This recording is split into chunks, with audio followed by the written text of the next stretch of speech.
C'est des questions extrêmement délicates sur lesquelles notre position elle est très simple. Les pays africains sont des pays indépendants qui peuvent envisager de manière autonome leur coopération.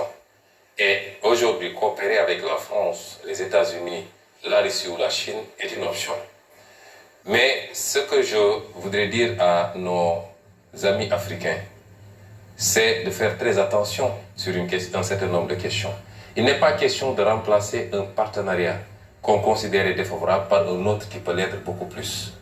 Et remplacer un drapeau par un autre ne milite pas en faveur du combat pour la souveraineté des pays africains.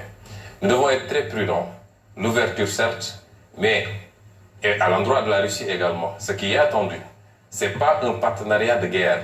On n'attend pas que la guerre s'installe dans un pays pour débarquer, mais nous voulons des partenariats beaucoup plus constructifs, beaucoup plus larges, qui englobent toutes les questions de développement qui nous interpellent, en respectant la liberté de chaque pays maintenant à pouvoir choisir librement ses partenaires. Et aujourd'hui, ce qu'on voit souvent dans certains pays africains avec beaucoup d'euphorie, me semble ne pas aller dans ce sens-là, c'est-à-dire on n'est même pas dans cette situation d'assumer une conquête légitime de souveraineté, mais on est dans le remplacement. Et est-ce que ce qu'on remplace est-ce que ce par quoi on remplace vaut mieux que ce qu'on remplace? Je n'en suis pas totalement sûr.